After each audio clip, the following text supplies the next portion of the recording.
Good evening, everyone. Welcome to tonight's Board of Health meeting for April 22nd, 2026. Just a reminder, this meeting is being recorded. Roll call. Bickner here. Bryce Gilmore here. Jack McClellan here. Alan Greenberg here.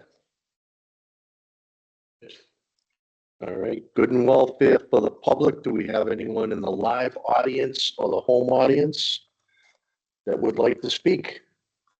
I have nobody joining online with us tonight. All right, we'll move on to new business. 76 Oxbridge Road, local upgrade. I know you said that you have Tom Ryder's approval letter.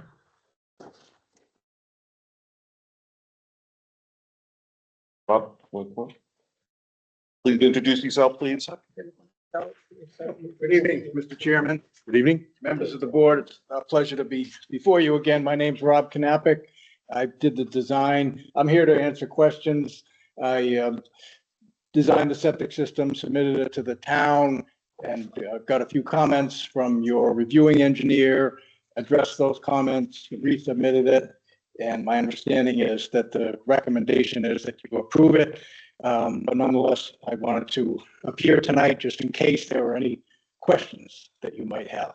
All right, thank you. All right, Mr. Chairman, I do have Tom Ryder's letter here. The applicant is requesting a local upgrade approval for the proposed septic system upgrade for the property referenced at 76 Oxbridge Road. The current facility is a 3-bedroom house with an undersized septic system. Title V requires that the soil absorption system is located at least 10 feet from the property line, 50 feet from the surface water, 100 feet from private wells, and 25 feet for tanks and surface waters. The applicant requests the soil absorption system offset of 9 feet from the property line, 23 feet from the surface water, 57 feet from the neighbor's private well, and 14 feet of the pump chamber to surface water. As this is a voluntary upgrade, site limitations with the system in the same location and would create constraints to upgrade to Title V new construction standards, I am recommending the approval of the Title V local upgrades. And that is Tom Ryder's recommendation. All right. Can Tom, you pass that along, Jack? Yeah. We have copies of it, do you? I don't, just get the one. any questions, Tom or Joyce, at this time? No, I was very happy to see that because that was where I spent a lot of my time. So that was Shea Engineering, Engineering. yeah. Okay, that's what I wasn't sure. Yeah, I loved it being there. That was so great. So they're just making it a home now, right? Yes, yes. The dwelling or building, as you know, served as both an office and a residence. Right. And now the intention is to convert it Right. back to a residence. Right, because it does have enough rooms in there too. Pretty spacious, really. Yeah, yeah, because we all had our own office. Yeah, I was only in the structure once, and that was 40 years ago, probably.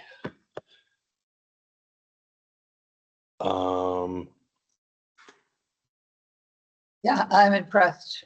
Good job. Thank you. Tom Fickner? Was there any kind of need to notify abutters because of the request for reduction from? There was one abutter that was received certified mail and they received it. They were notified at tonight's meeting and they're not here. So they were notified and was received. Okay. What I had is just looking at the, That might be Eddie Shea, was that Eddie Shea? Correct. Yeah, and he's good. He's a good kid. I had talked to him. He was Yeah. pretty agreeable.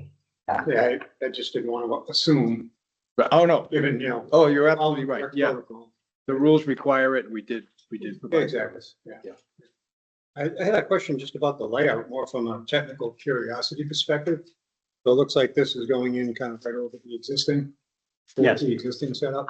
The soil absorption system is a little bit further away from the existing setup, but the part of the upgrade includes replacing an undersized septic tank with a conforming tank, and that will go in about the same location as the existing tank. And then because of the topography, there's a need for the pump chamber as well, and that will go in about the same location as the existing leaching area.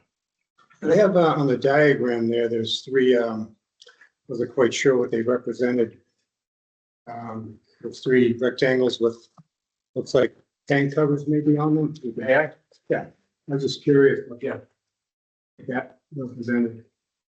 What are you pointing to? Oh, so this was. Yes. Area in there. So the design, you can see the profile here. Yeah. Might be a good place to start. Pipe comes out of the house, goes into conventional septic tank like any other Yeah, septic system. Yeah. But because of the soil absorption system is higher, okay, it will then flow into a pump chamber. And then once a day, the pump chamber will dose up to the soil absorption. okay, What you see here is those three dots in that rectangle are the septic tank. yeah, it's the And then- pump And chamber. then that's a pump chamber. Yeah. And there's a line labeled FM for force main. That was my other question. Yeah, that goes up to the distribution box Yeah. where the flow is distributed evenly among three different leaching chambers.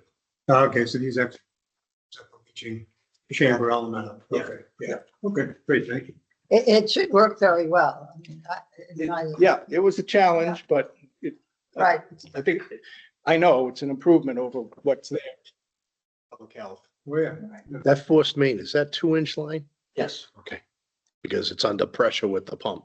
exactly. Okay. Yes. Were there any extra recommendations that were put forth by Tom because of the logistical positioning of it in relation to the property, to the water, to the lake, or how the design was going to be? No, I think you can take from his letter that he recognizes the restrictions. And so there weren't any questions from him about that, but there were questions about clarifying. The first plan that I submitted was just the first sheet. And so you couldn't see the well, but I did show the radius. So Tom said, well, you ought to sort of have an enlarged view so you, the Board of Health, can see the well. And there was one or two other comments, but he didn't make any changes as to the location of the components of the septic system. Right, okay. Curious.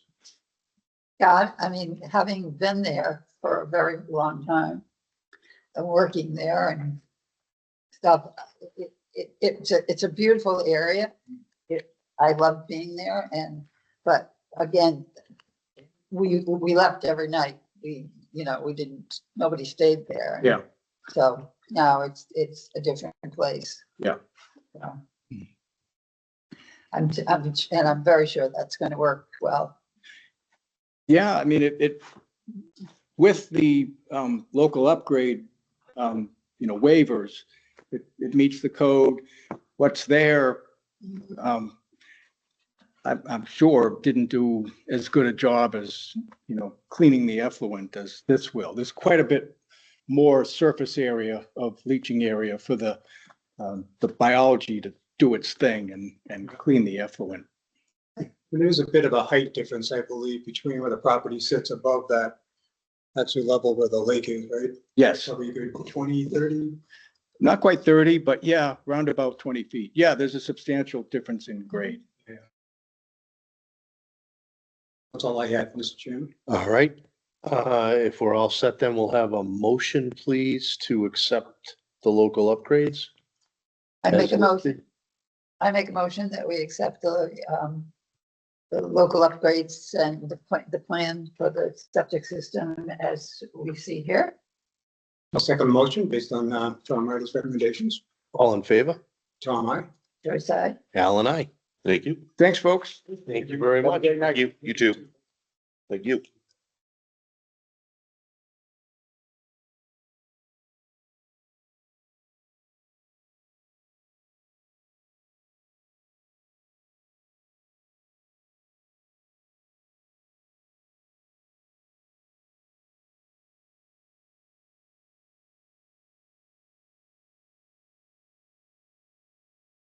All right, moving on.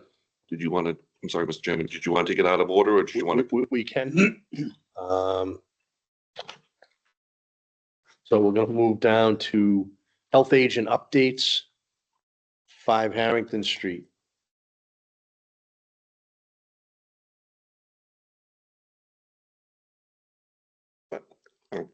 That one. I do the sideways look. More There challenging. we go. All right, from the last Board of Health meeting, Colleen was asked about getting in contact with Michelle Delmar from the Massachusetts DEP regarding the noise. The question came up regarding the ability for sound to rise. The resident, I believe, was 32 Crestview. Cynthia Van Slet was asking about the noise seemed louder from the second floor open window in her bathroom. Michelle Delmar responded to Colleen saying that they took the readings on the property line about 200 feet away from the house. Noise reduces over distance, so it wouldn't be louder at the home. Perhaps some of the background noise is diminished in the bathroom, so it sounds more predominant, but it wouldn't be louder. So that's what Colleen has for an update from Michelle Delmar for that question. The noise nuisances Well, I'll tell you what. in your wheelhouse. I'm going to invoke chivalry and I'm going to defer to my esteemed colleague for first comments. Okay. I know I was up there walking. Yeah, sure. Yeah. Tom Bellin, 34 Crestview Drive. Walking around and listening, and the day, and I was there for a long time that day. And I wasn't impressed with the amount of noise that they were making, but you know, you have to understand, I live on Route 16. So I hear noise all the time. And, you know, Thank you. I would be happy to just hear a little bit of the noise until they left at 4 o'clock, you know? So I'm not a good judge of that noise for you people. It is there. I heard it. I I'd walked say down there. the comparison here is to how it was before as to how it is now. But again, it's a business. Yeah. Businesses have rights as well to operate. I get that. And I just want to stress again how thankful I am that you're listening to this, and you keep it on the agenda and you care about the residents, and I'm extremely grateful. And my family, other neighbors are as well. But I'm here tonight to hopefully it's my last time here. But Cindy couldn't make it, so I said I'll go tonight. And I kind of want to stress a point here because Joyce, you just expressed an opinion. Yeah. Right? And I have my opinions. And right now, my opinion, it's much better. Right? The backup alarms have gone. Gets a little bit better when the foliage comes out, all that stuff. But I don't like the horns. My opinion is those horns are too loud. The two things that are supposed to make loud noises, right? One has been eliminated. The horns, maybe we could quiet them. I don't know. I'm not here to argue about just the horn noise kind of thing. Tom has been there. I've seen him out there observing, listening, and he formed opinions on this as well. My wife says she doesn't hear it. My son, who's 25, who is a construction worker, it bothers him greatly. What's still there, he gets up early and he works on his vehicles and he has tractors, and he says, yeah, they were out at 7 o'clock this morning, Dad. And I have 63-year-old ears. He has 25-year-old ears. But I can't say like really bothers him, but he notices it, and Right. very noticeable. But a lot of it is weather conditions and other things, right? Cindy, it bothers her husband, Tom, and people that walk by still hear some noises here and there, but Right. it's opinion, and a lot of it's unvalidated. It's just hearsay, whatever, like what I think it is. And it could be a weather issue that day. I noticed when the wind is blowing from the north, we hear it probably twice as loud as when it's blowing the other way. Right. So it could be humid out. I'm not sure. I'm not an audiologist or anything like that, or a sound engineer, as I stated in the past. So the reason I came tonight, I would like to, and I know there was a reading taken, right? Which to me, I'm not a scientist, I'm not an expert on data, but one reading is not data. One reading is a one-off, right? It's like walking by, taking a reading, and I'm here to encourage the board to consider a sound study, a audiometric study taken at Cindy's house, right? Because she's the closest, she's the most affected. I would say maybe on her deck, you know, which is up a little bit from ground zero at the bottom, over maybe a 2-week period. It's, you know, we need some longitudinal readings in this, not just a one-time. And that was also staged from what I understand. Again, I wasn't there, I didn't see it, but I heard that they talked to the people that run the place. And I'm not saying that there was no mischief here. I'm not accusing anyone of that. I'm just saying data should be valid. It should be blind, like no one should know you're taking the data, right? It should be reliable.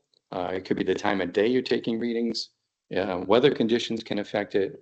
But the only way you can actually get data is to do it over time and take multiple readings over multiple days, if not weeks, and get that information. And that would be, I think, beneficial to all of us, the owners, the driving school, the board, the neighbors. If we had some data saying, well, this is it, and it's hard to argue with. Right. You know what I mean? Like you and I could argue about you grew up on Route 16. I didn't.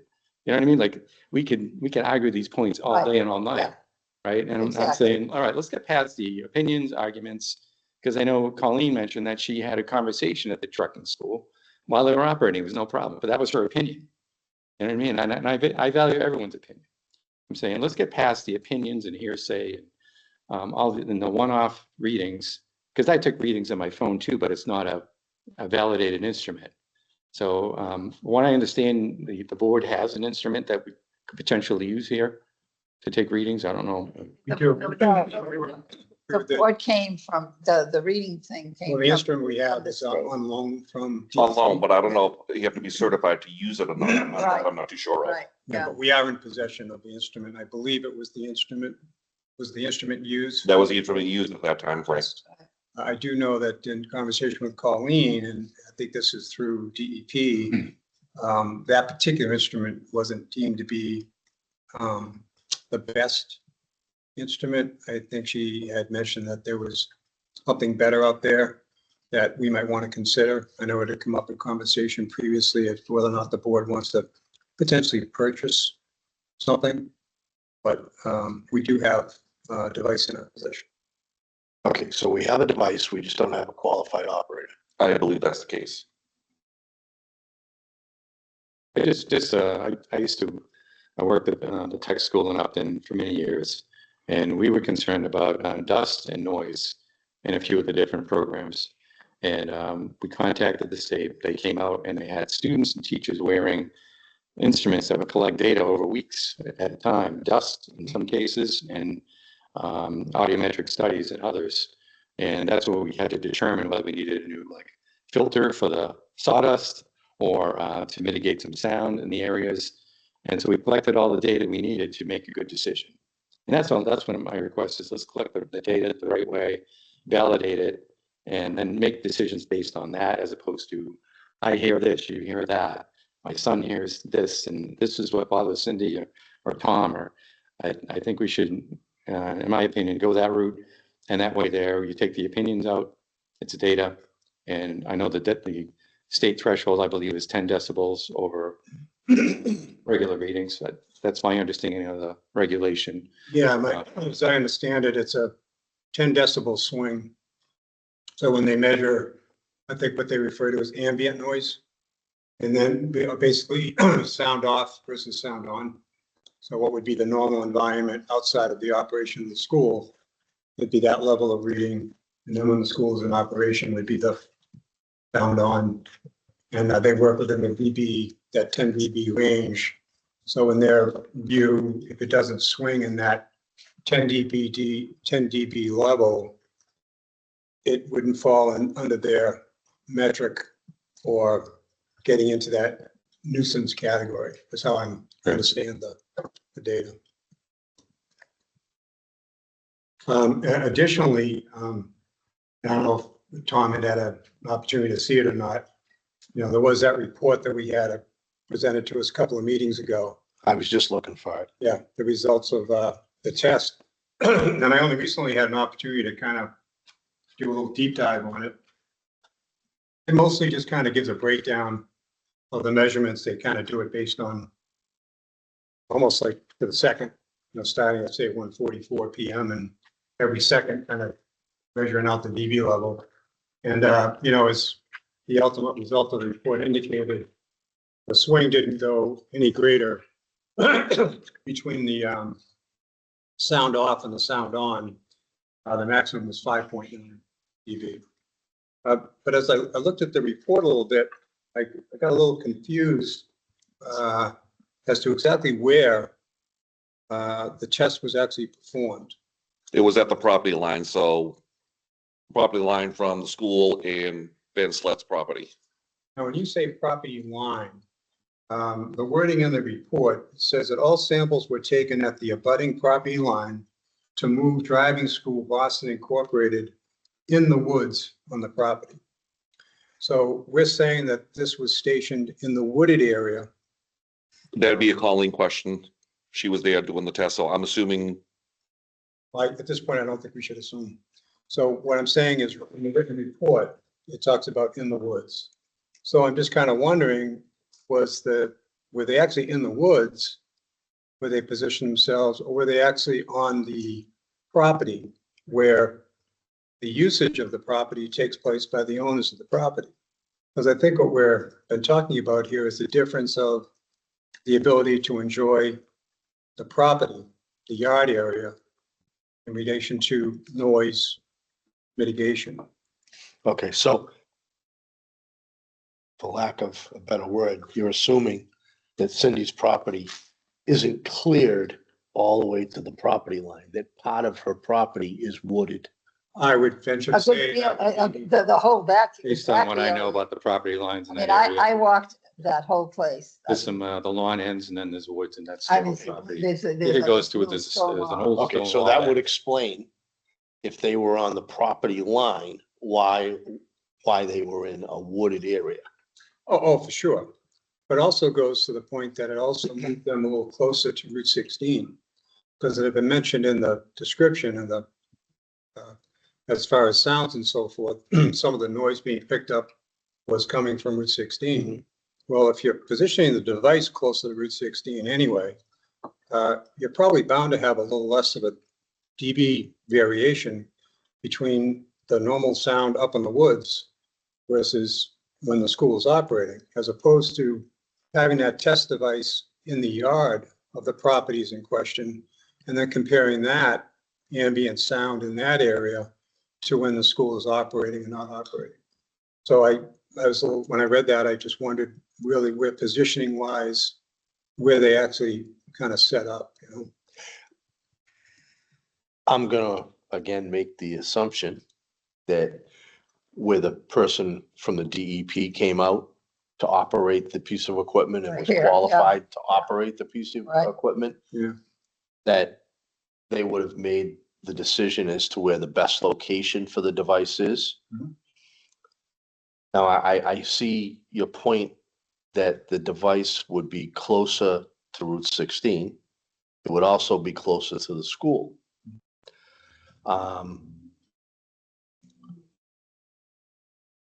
Perhaps we should have requested or suggested that the tests take place closer to where Cindy enjoys her backyard. Well, not necessarily just Cindy, I think even the Bellin residents.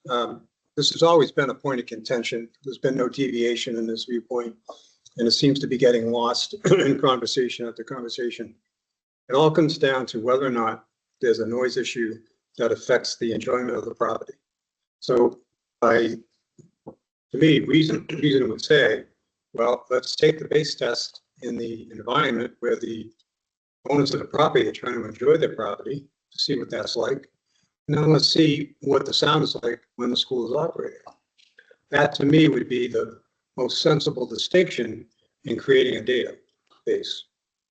But And there's another issue there too. There's a berm around the property. And the closer you get actually to that, the higher the berm gets basically. And that could actually affect the sound reading if you're closer as opposed to further away, because the property is up here, truck school's here, right? There's a berm, but as you get closer to the berm, you're actually going up to the bottom of that wall. And it could actually go over. Again, I'm not a sound engineer, but I would say if it's, you know, Cindy is affected much more than we are, as mentioned in the past.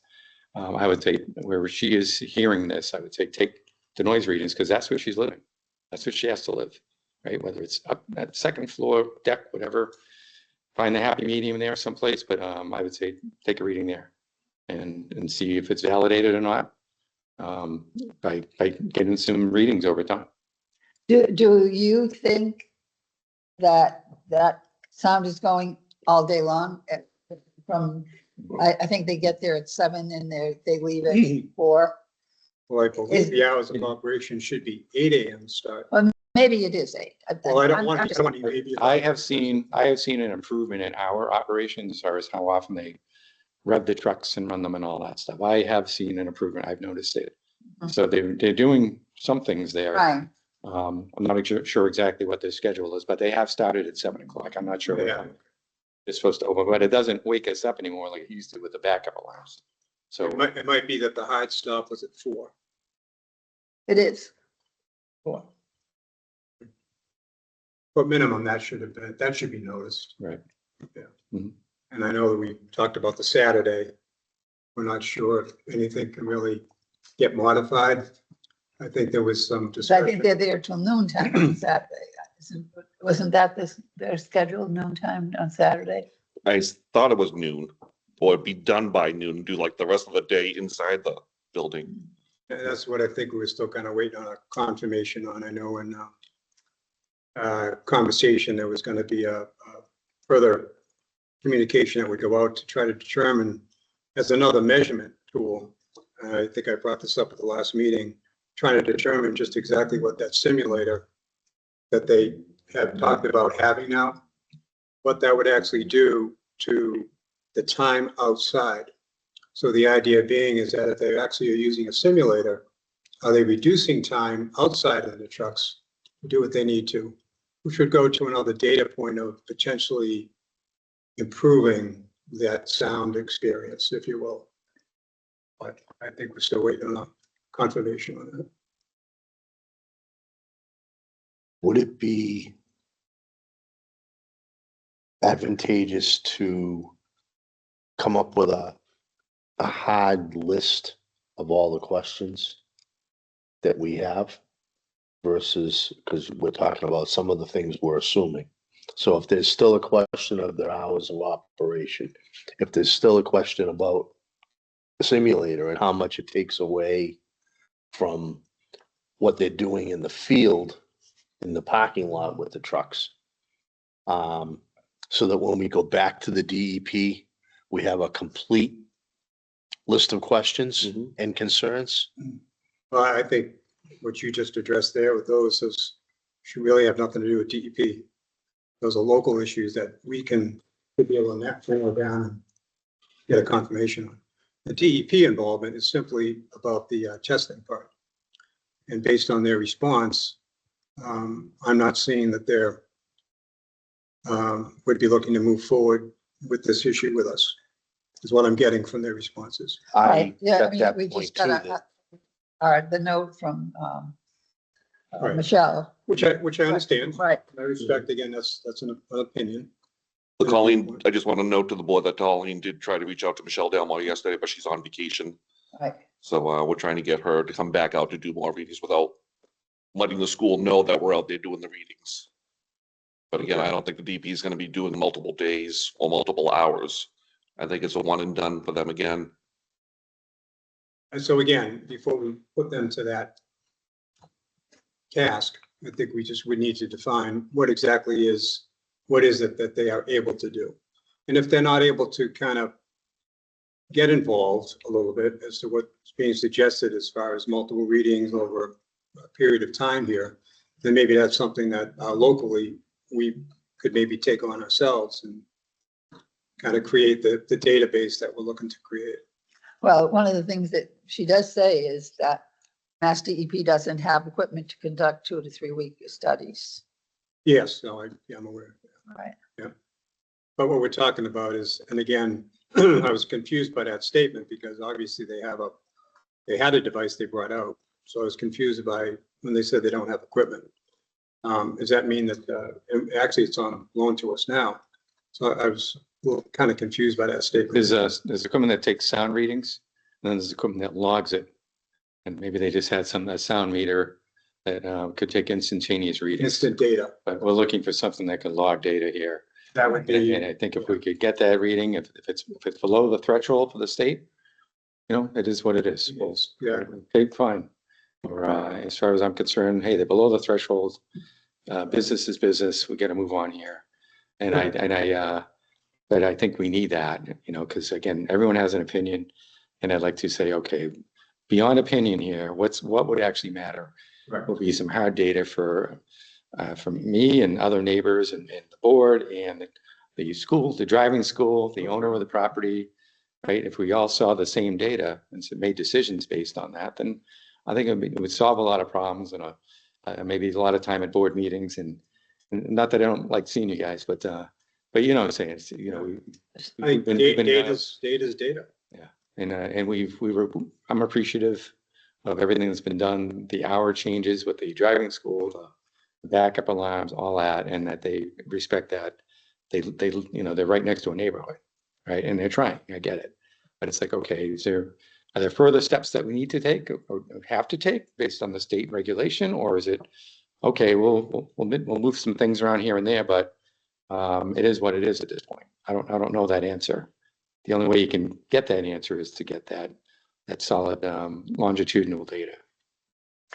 So just because I was out there walking around that day and I was there, like, I think I got there at 1:30 and I stayed until 3:30 doing all this walking and I didn't hear it at all.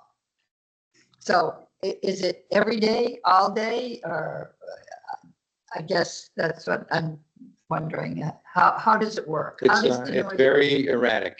That's the only way I can explain it.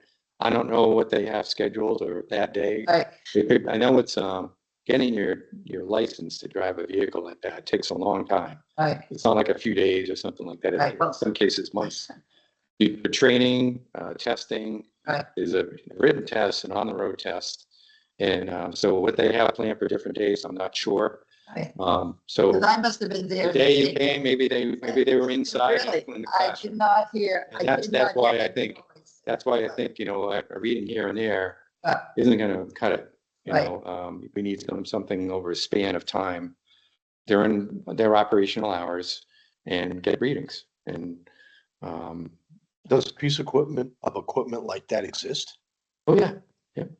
We had students and teachers wearing them. They were small devices. They would get downloaded every day. There's different types. I'm sure there's other Do you know suitcase the styles. company that the school hired? I contacted the State Department of Health and they came out and checked outdoors. So I don't know if they would go outdoors, and that was indoors, Mhm. right? And Well, at least we can ask the question. they came out, it was an industrial hygienist that worked for the state. He came out, took the readings, qualified to use the equipment. They had the equipment. And we took some readings over many days, I want to say, if not Okay, weeks. so State Department of Health. I believe so. This is going back to 2018 or 19. Oh, come on. Then yesterday. I can try to find some old emails if you want. No, that's a Send that good to you. place for us to start looking. Well, because I'm reading here in that Colleen wrote, that Michelle wrote to Colleen, is Mass DEP doesn't have the equipment to conduct 2 to 3 week studies. There are numerous acoustical engineering companies who could be contacted for longer studies. But I just think that where we are the local Department of Health, to reach out to the State Department of Health makes a lot of sense. But, If they can help, then they may not have the equipment or manpower. well, ask the question, right? Right. Don't make the Yeah. assumption. Well, staff- Ask the question. If they came out to your school and did a long study, perhaps they have equipment for outdoors and the manpower to do a longer study. And we're related already. Yeah. So they should be more than willing to help us out in answering these questions. So that's a great place to start. I mean, it might take a little while. I don't know how big a bureaucracy we're talking about, but I know I scheduled it in June, they came out in September. So it was 2 or 3 months before they could get it on their docket and come out and do it, but they did it. And that cost us $750,000 for a new dust collector, soundproofing equipment. Like, you know, it wasn't cheap after that, but there was no opinions involved. We had the data, we had to protect the students and teachers, and we did what we had to do. That's all. Where was the school? What school? Blackstone Tech. Oh, Blackstone Valley Tech. Oh, okay, so to kind of wrap this up for today, we'll have Jack and or Colleen reach out to the State Department of Public Health and inquire about noise audio testing outdoors, and see if they have any assets that will be helpful to us. Okay. I think they call them data loggers. So What was the term, Tom? data loggers. Yeah. And you can use them for anything, for measuring amperage in a building to logging sound. It all depends on what the input device is. And let's see if we can't,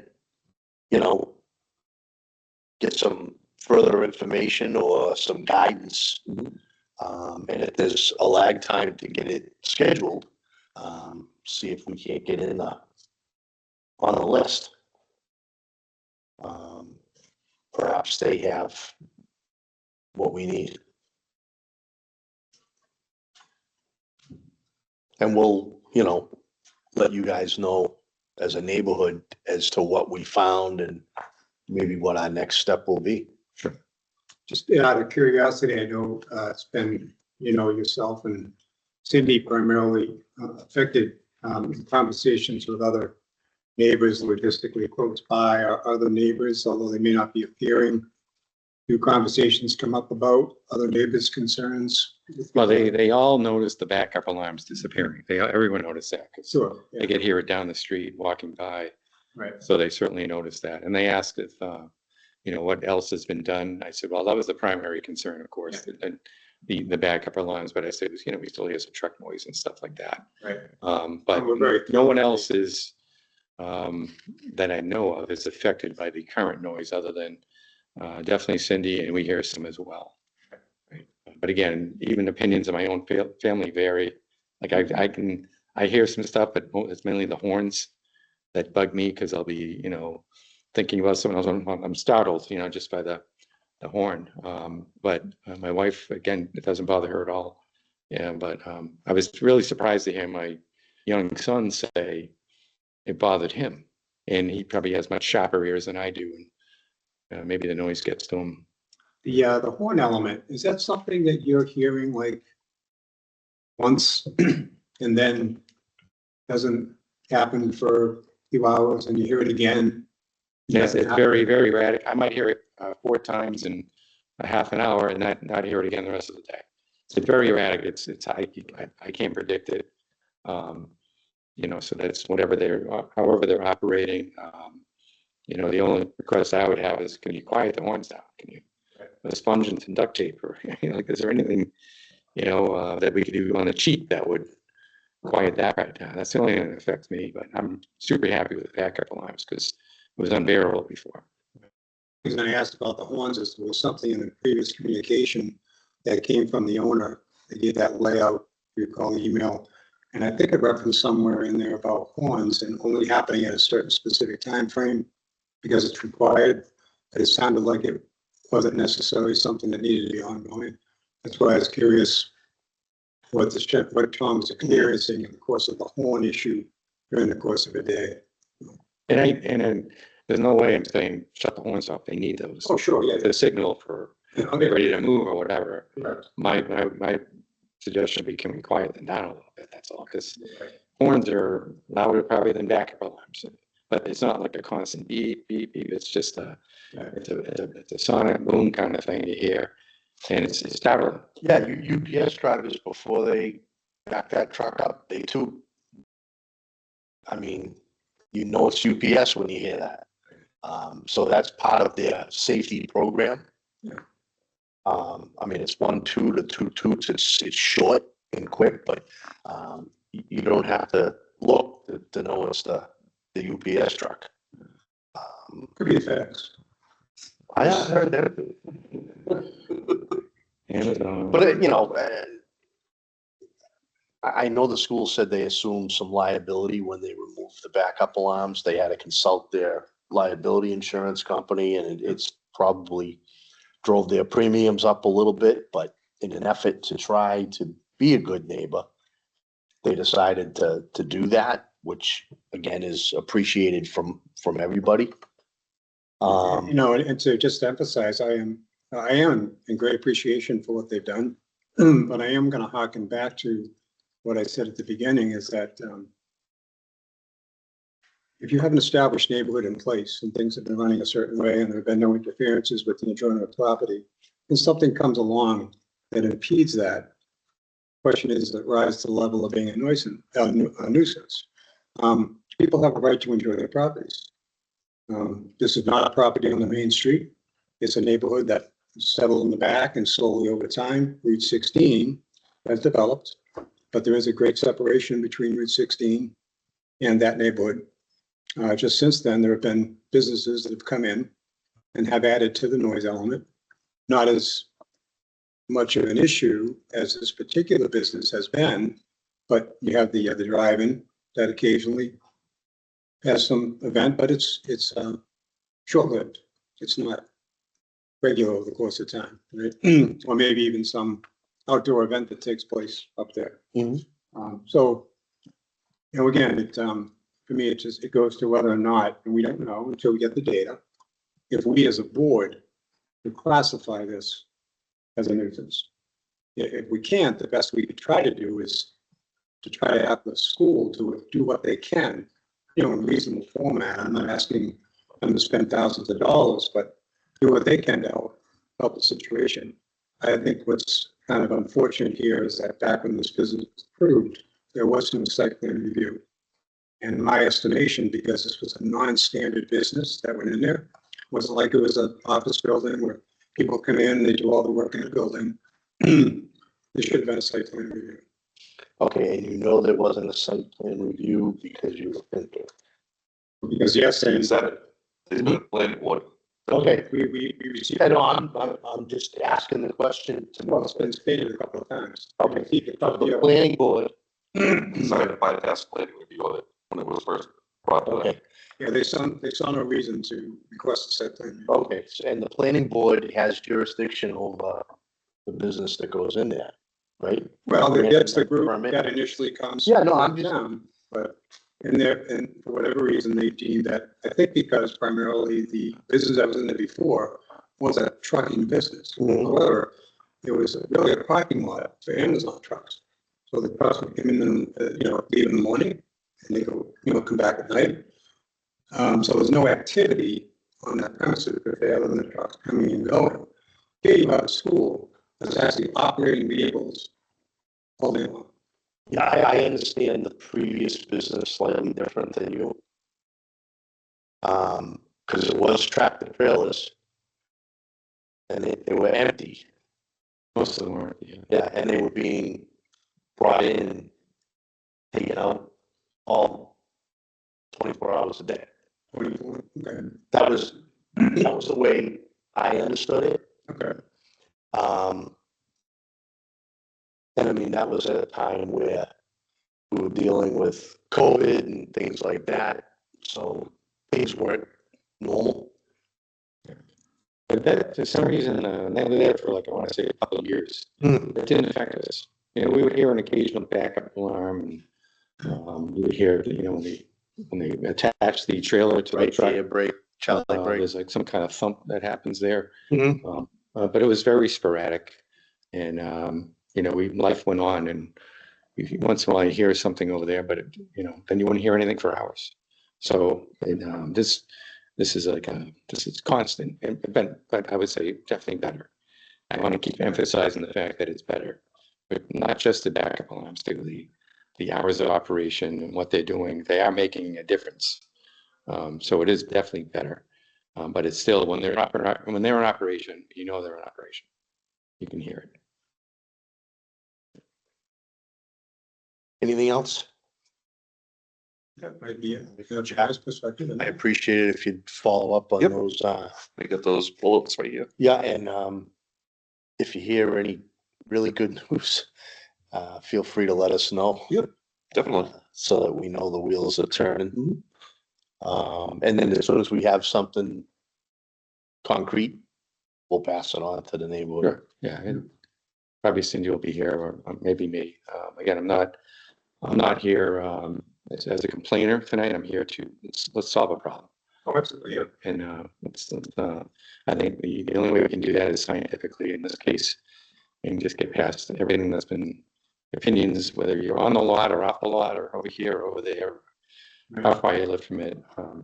Let's move on and get some good information, and then we can, you will make a decision based off of that at some point. Thank you. All right, thank you, guys. Thank you, Tom, for coming in. Appreciate it. Hey, check your emails. Will do. I got a few more in there. Oh, really? Yeah, Oh, it's not just the 3. well, there's an additional, but there's an issue. And, so just check in, chime in. Okay. Sounds Thank good. you. Good.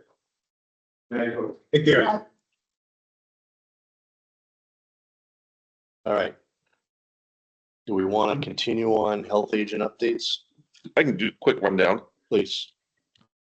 All right, so for Save on Gas, the 1-day suspension did occur. All right, Jack. Oh, sorry. Got a little sidebar. Can you repeat what you started it with?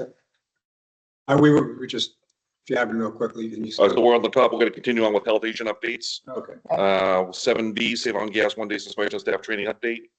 So the Save on Gas 1-day suspension did happen. Conley was there to make sure everything was stored away, and she kept visiting a few times that day to make sure that everything was still on story. So Conley did verify in person that they did obey the 1-day suspension of tobacco sales. Staff training took place on Thursday last week on the 16th. She had about 6 of their staff members and their managers, and she basically put the fear of God into them. She just showed them the regulations. She goes, if you do this, this is a suspension. And if you do this so many times within the same year or 3 years, he loses his permit. And they're like, oh, we didn't know that. Oh, we didn't know that would happen. So she really brought it home with the staff employees. And so Kareem was very happy with the training. Good, yeah, that's nice. And the food and housing inspections, we're still working on mobile food truck permits that have come in. Monday, we had an issue with the mobile food establishment that was operating that wasn't permitted. Colleen and I both went down there. We shut them down, but they are getting their permit in, and they will be inspected. And Where were they? Cape Road. Oh, yeah. So we handled it. It's being fixed, so they will be operating soon after their inspection. Good. And housing inspection, she's still working on the one on Howard Street, 28 House Street. What's that? That was the one where she was having a couple of roommates living there. The housing. Oh, yeah, Oh, is it Howard Street? yeah, this, Howard Street, 28 Howard Street. I thought it was Where's that that street located? Up off of, going towards Bellingham, Oh, yeah. the street that goes off up there. Correct. Okay. You know, where the little building that they built, corner of the street. When they did cobblestone? Yeah, No? yeah, Okay. up in there. Okay. Yeah. So 28 Howard Street. okay. Uh, Haley, Haywood Street. Haywood. Haywood. Haywood. Is it Eunice Howard? Howard just Maybe said- it's Eunice Howard is her last name. I'm sorry. Yeah, Haywood Street. And then- Haywood Howard. Joyce is okay with Howard. yeah, Thank you, Joyce. Peter. Sorry, everybody. Yeah. All right. Hey, Haywood Street, 28 Haywood Street. okay, very good. Thank you. That clears a lot The up. property owner is following Colleen's recommendations. She'll be out there, Colleen will be out there next week to make sure that the bathrooms are up and running properly. And that is that for Colleen's updates. Do we know if there's any, just out of curiosity, any update on the scheduling of general education to our tobacco people? I know they've been talked about trying to, who's gonna go out into the community to do the We general. were going to, but a lot of rabbit holes have been coming through Colleen's path in Mendon that she's been trying to Okay. put out. Fires, little fires. Yeah, little fires here and there. So the little things end up being bigger than what she anticipated. Okay. Because we still have the little calendars that we got for free that shows the birth date. If you're born before this, you can't get sick, that type of thing. Right. So she's still trying to get her out there to do those initial trainings. We know will come at some point. Yeah, but it's still on her radar. Okay, any other questions? Nobody in the audience? No. All right, so we're gonna go back up to 5, old business, Providence Street culvert discussion, please. We'll have Vice Chairman Fickner Oh, so, yeah. update. So the board recalls, we kind of touched a little bit on this topic in regard to potentially how this project may or may not affect what we oversee, which is the trash recycle pickup. And since the last meeting, I know we kind of talked about getting our Representative Mike Suspian involved, and, Jack had reached out, and I ultimately ended up with a brief communication with Mike. And also with Phil, the driver. Last week I spoke to him. As it turned out, it escaped my memory, this culvert was closed about 2.5, 3 years ago for a period of time. Right. Like late December into January. And essentially what happened at that time, Phil had stated was, he did, in lieu of that road being closed down, he took that loop around. So for a period of time, that's what he was doing to address pickup down there to get around the culvert being closed. So he's already had familiarity with doing the loop around, the extra little road trip there. So I know there was some questions about whether or not things would have to change with regard to the schedule, or whether or not there'd be extra costs possibly involved with making modifications. But it sounds like, where Phil has already done this once, from his perspective anyway, as a driver, he didn't feel that there would be too much of a problem. Yes, granted, this is a little longer period of time when it will be closed, but seems like he's on board. Now, I don't know if a communication has been held yet between Mike and Phil, from, Mike being the office and the company representative, so to speak, to the driver, whether or not there's still anything, that we would need to consider. But it sounded like from a practical day-to-day standpoint, it seemed like it's going to be able to roll along without any issue. I had forgotten about that short closure Yeah, when it failed. yeah, me too. Yeah. And I don't think it was as long ago as we think. It was December 23 to January 24. Okay. So I guess it pays to practice a fire drill. Is that- It pays to have a fire drill, Oh, yeah, right? Yeah. Practice makes perfect. traffic's pretty perfect, yeah. So that's great, It is great. that everything worked out then, Yeah, which I totally zoned out over. And now we know that we can put that same plan into practice. now unless something, because of the length of time or something, again, we're probably doubling the amount of time, potentially tripling the time that Phil had to deal with it, right? Whether or not that comes into play, I don't know, but again, it just seems like for now, it seems like. No, good. That's all. Yeah. Very good. So you mean he's going to be happy to go around down to Blackstone and come up? Yeah, I don't know if happy's the right Right. word. You know, I talked to him the other day. Yeah, but you gotta do what you gotta do. That's kind of what, you got to do what you got to do. And that's what's great about Phil. Right, Absolutely. You know, it's awesome to have the residents. Hopefully, I think it's maybe underappreciated sometimes. So we have a very good driver in Phil. We're very fortunate. The town's very good. Yeah. All good. All right. So, annual town cleanup kickoff event update, please. All right, so last Saturday, Board of Health, the Highway Department, Conservation, Parks and Recreation, we were all there Saturday morning. Raring, ready to go, people to come up, sign up to do the annual town cleanup. We had about 25 people come and register themselves. They had their vests, they got their little trash grabbers, gloves, and trash bags, and they went out and got trash. I contacted John today to find out roughly how many bags he's collected so far. He's collected 90 yellow trash bags so far, good. and they're still going strong. Were they all yellow or was it a mix of colors? Now, all yellow. Well, we bought yellow bags and handed out yellow bags. The reason I ask is I happened to see some red ones out along Millville. I just didn't know if it was part of the program or if it was something different. And I see some lavender colored ones on Blackstone Street. We bought yellow, we gave out yellow. Okay. Yeah. And my apologies. I had intended to pop up there and Oh, you were mentioned Saturday. participate, but I didn't get my reminder call. I didn't get my wake up call. I'm sorry. My apologies. No worries. I was out of town. Yeah. But all in all, it was like a very good kickoff event, and John was pleased, Dan was pleased, everybody was pleased, like with the turnout. And we had a cookout at noontime, hamburgers and hot dogs, chips. Everybody came back. A lot of people came back.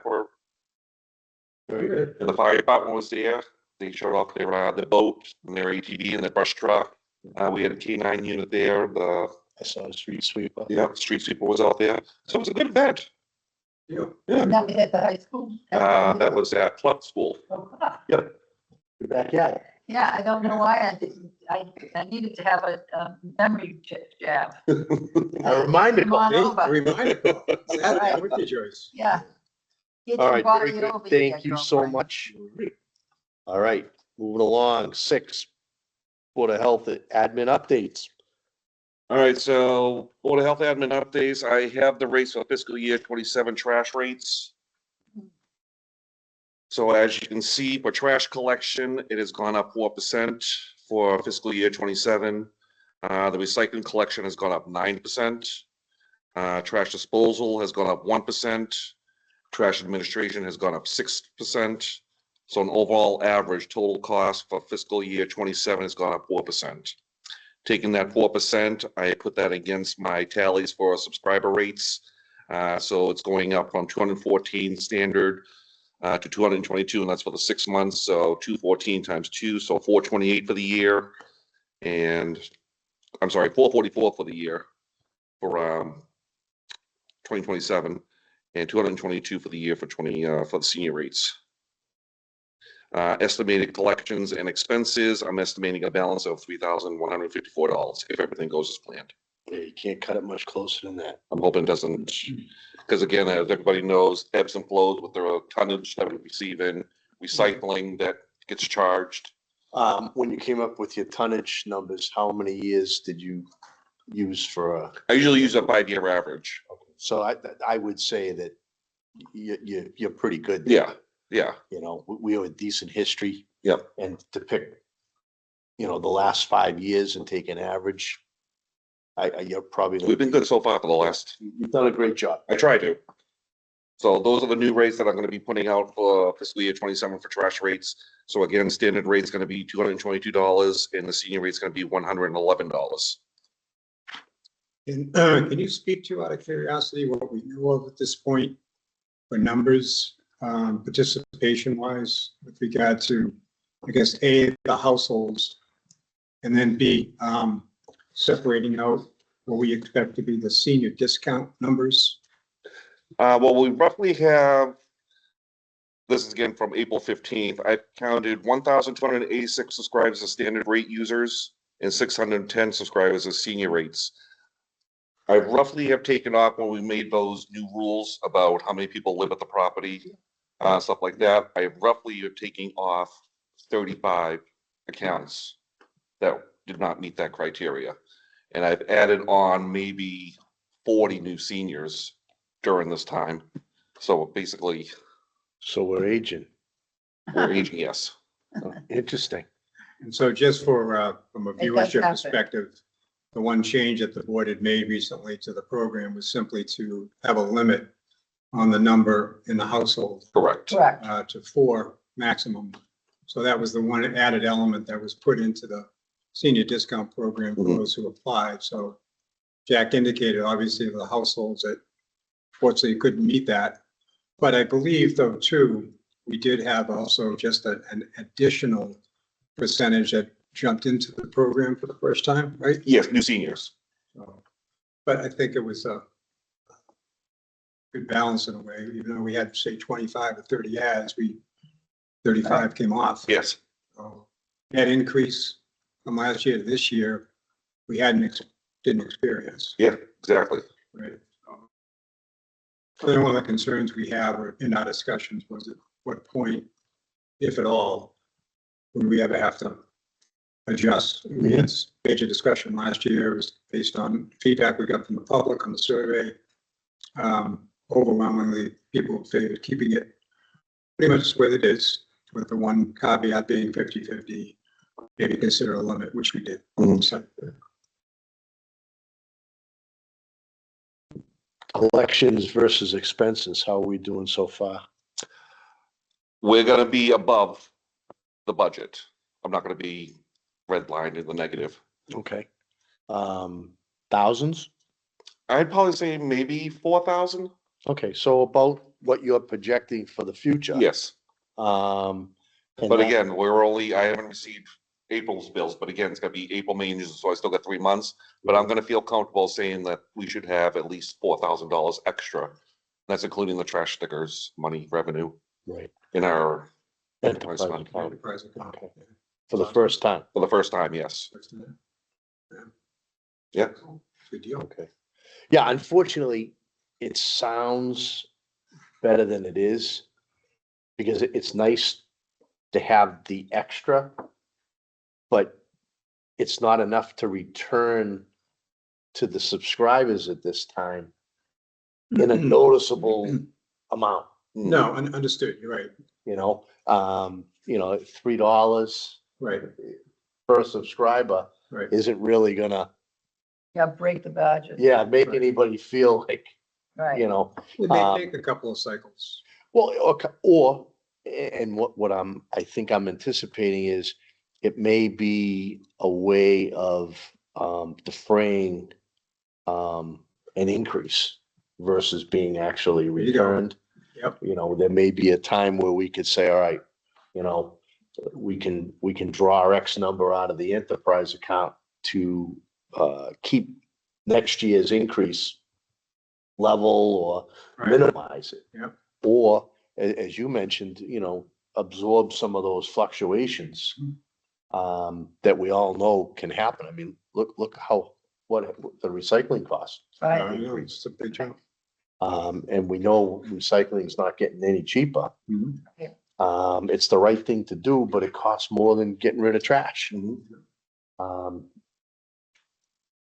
So, I'm hopeful that, we be able to absorb something that was maybe unforeseen Right. with those funds rather than put it on the backs of the subscribers. Yeah. But, thank you for the great management of the program. Absolutely. Yeah, try. All right. All right, so the next one I have is the BOH 2026 scholarship applications. We have a total of 9. Oh, very good. Now, so take an envelope, pass it down. All information is in that envelope for the board's review. All personal information has been redacted, so it's even across the board. What I am gonna need from everybody from the board is to pick one for our next board meeting, because that needs to be announced So, and I need to have that name given to the school so they can announce it at their graduation ceremonies. Right. That's nice, yeah. So you got 3 weeks to pick person. Okay. Okay. Um, Well, I'm glad that they did it. I was getting a little discouraged that they were like, Well, I thought it was gonna happen. They waited until they got everything, then mailed everything in one envelope to me. all right, now what we need to do is, because we may not all have the same candidate for our first choice, That's Right. correct. is similar to what we've done in the past with fewer candidates, Mhm. is we need to rank everybody, just my opinion. Rank everybody 1 through 9. And then, turn those numbers over to Jack. Mhm. And obviously, whichever candidate has the smallest number will be 1. Yeah. So, blindly, we're gonna rank everybody 1 through 9, Yep. so that we can turn it into Jack. And I was very impressed with some of the applications of them. I'm just like, Yeah. oh, good. Oh, the way they were ranking in their class, I'm like, in their grade point average, I'm like, yeah, I'd be 199 out of 200. That's where I'd rank. graduate, that's all that As matters. long as I graduated, that's all I cared about. No, that's good. That's, Like, that is wow, like- definitely encouraging, as Joyce mentioned, to have Yeah. 9 people. I know, because the Do last the time we work. only had Yeah. 1, or I think he had do we have? 4? maybe Yeah. last year. Yeah, I think we might have had 4. Right. Yeah. Well, I actually, think one year we just had 1. Yeah, for some reason, Why did 6 come into mind? Maybe it was 6. well, it could have been. Well, along with that, as far as now, presentation. We want to do anything. I mean, typically, I think what we've done in the past is we just set the checkout. No, we tried to get them in here to accept a check and take the picture of them, but the last few times they just Oh, it just hasn't worked. hasn't worked out. Camera shot. But we always ask. We do, Yeah. okay. Yeah. No, that's all we can do. Yeah. That's fine. Okay, so everybody will rank 1 through 9. Yep. And turn that ranking over to Jack, and Do Jack will we, give us. do we need to have a metric that we all need to go by? Or are we just leaving it up to our own thoughts as to how we want to view these applications? Meaning, you put X amount of points or to this area, X amount of points to this area, X amount of points to this area, and then cumulatively you add up the points. I think I kind of remember last year, that's what I did. I had a scale. Yeah, we made some notes. Right, I gave X amount of points for this, X amount of points for that, and then from that got a cumulative total, and those totals became the score, which translated into the ranking, right? I think we can all do it. Individually. Yeah, I Okay, mean, that's fine. because we all have, we have different backgrounds, different things that we feel Yeah. are important. Yeah. And I know when we first got involved with this 10, 12 years ago, at one point, one of the criteria was environmental science, Correct. Right. and that has since not been held as a requirement. Yeah. But I don't remember any other requirements. So we're all gonna have different opinions Sure. Yeah. on strengths, weaknesses. Yeah. Now, we have 1 scholarship to You give get out. 1 scholarship to give, correct? So, especially where there's 9 of them. Mhm. I think it would be difficult to have a general listing. I mean, I know I made individual notes so that if, when we had discussion, I could recall what I saw as highlights for each application. Yeah. We're just kind of doing that Yeah, individually. Yeah, which is fine. Yeah. And, this could end up being very straightforward. Based on the results we get to Jack, he could back and say, whoa, overwhelmingly, this is the board's viewpoint. Right. And he'll come back and say, this is your winner. Mhm. And then, of course, if there is a little bit of a post call, then that's, we can kind of deliberate it right. Absolutely, like we did before. absolutely. Okay. All right, Awesome. thank you for the homework. No problem. Jack. You're welcome. All right. Right, topics not anticipated within 48 hours. Nothing, honey. The only thing I just had a question on something that we got in our email. Um, It had to do with participating as to whether or not we wanted to participate. You know, if you saw this, Jack, in the purchase of a hand washing station. Yes, we got that from PEP two. We're actually having a meeting tomorrow, PEP Coalition, to vote on that. I saw a cancellation of the meeting. That was for another one. That's for the Sapphire one. I've already Oh. done the survey. Oh, I already did the Sapphire survey, but the hand washing station, I did request one.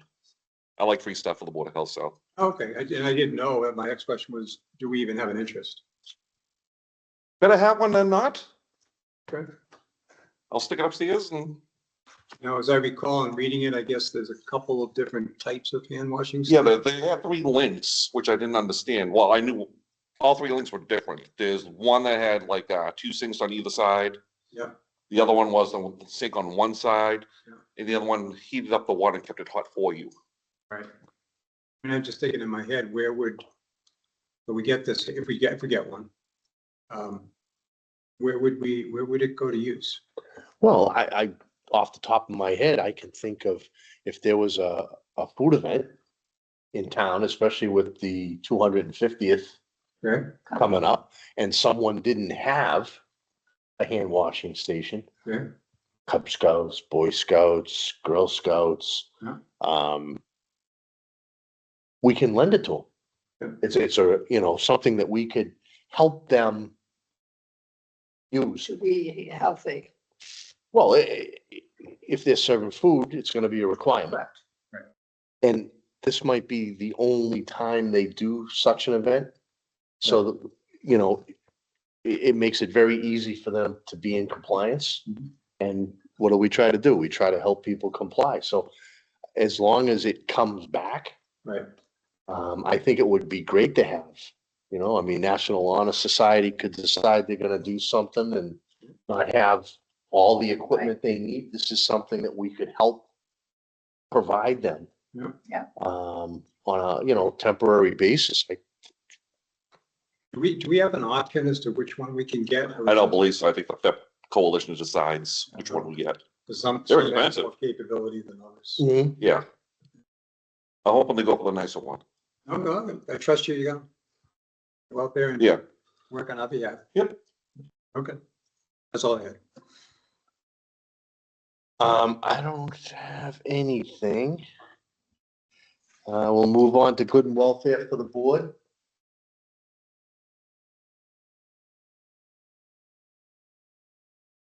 I heard a couple interesting things. United Armed Forces No, that's you. That's yours. are no longer gonna require soldiers to get the flu shot. And I Yes. guess originally that was instituted like in 1945 Yes. as a requirement.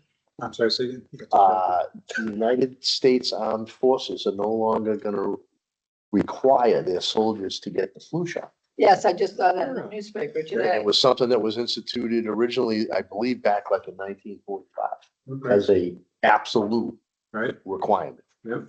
I did see another situation, somebody with measles went through Logan Airport Correct. Out of Providence. Well, not out of Providence, but arrived in Providence. and, you know, that could create some havoc. Do you know the origin of the visitor, out of curiosity? Geez, I don't remember, but I thought they left the airport by some transportation other than flying. Correct. Okay. I'm trying to remember the email. I'm trying to go through the email in my head. Yeah, I caught it on the news this morning. At like 6 o'clock in the morning. I don't remember other than, you know, I know he took public transportation and he went to a restaurant. There was a lot of contract tracing that Rhode Island had to do. Yeah. Okay. And it was an adult, not a child. It was an adult. Yeah. so I'm trying to think if there was anything else. I did see another interesting stories. I guess at one point there was a vaccine for Lyme disease. And they stopped the research at a certain point, and they have started that research again. Because of the rise in, people getting Lyme disease. Have they reinstituted? Sounds like they had an actual vaccine. It It was, sounds like they had a vaccine. I don't believe it was 100% there. okay. You know, maybe there was still some additional testing that needed to be done and it got shelved for some reason. I don't ever remember having. So to yeah, do not something that Lyme was, disease, yeah, stuff. put out there as an available, Right, Product, yeah, for some reason it was tabled okay. and they've brought it back. So hopefully they're gonna finish it and it'll be available. Yeah. But again, it's just something I happened to catch on the news at 6 o'clock this morning. And which was the group that was, that the information came from? I don't remember. I was probably watching Fox News. I know, like, what agency? I don't remember.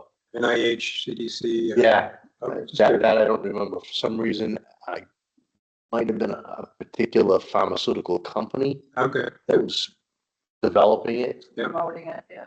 But it didn't sound as though it reached the public right. for some reason. Yeah. They But pulled it back and, they're doing the research again, which being outdoors, I was encouraged Oh, yeah, to hear that. oh, yeah. I've had my share of tick bites. Mhm. I know Isabella from Concom got ticks up worse this year than she's ever seen. The quantity? Yes, because she went out to that property where they were thinking of the senior center was gonna go, the new senior center. She's out there doing an inspection out there and she said she picked off a lot of ticks off of her. Um, She said like 6 or 7 of them. I got some off my cat the other day. Yeah, Oh, car? cat. Okay. Oh, Yeah, it's a problem. Yeah, yeah. There's no doubt about it. and there's some of them are very, almost fatal to the Oh, yeah. population, yeah, so you have to really be very Very careful. diligent, yeah. I have a personal friend who was unfortunately negatively impacted by a tick bite, Yeah, affected them somewhat neurologically, physically, yeah. the nervous system. And that's dealing with Mm, the issues, the aftermath. So, right, Yeah. sure, very bad, Yeah, now my dog takes pills once a month to kill ticks. yeah, Why- I don't know why we can't, yeah. why can't I eat the same chew? Right. You know?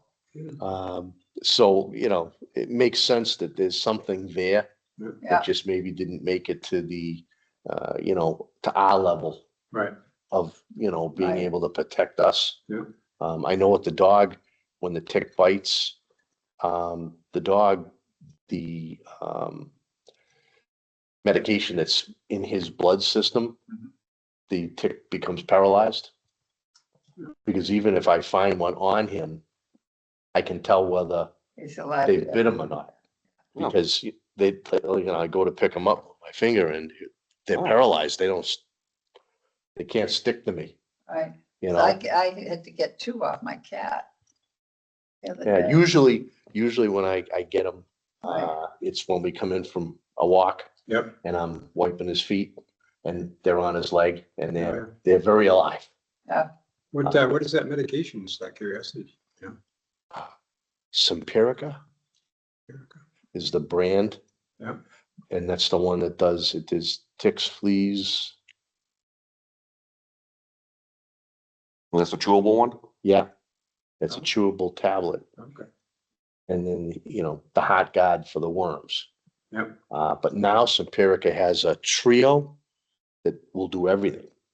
It'll do the heartworm and the parasites. Mhm. But, knock on wood, it's worked for him. Right.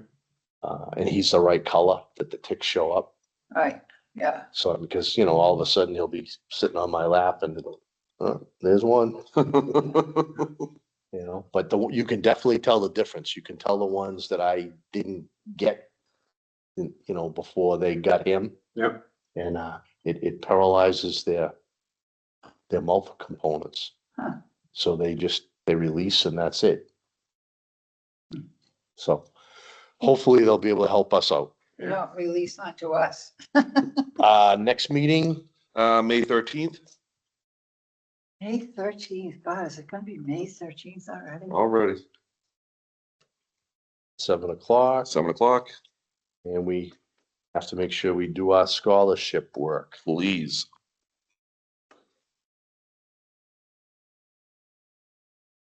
Can I have a motion? I make a motion, we adjourn for the evening, I'll second the motion. All in favor? Tom, aye. Joyce, aye. Al and I. Good night. Thank you, everyone. Thank you.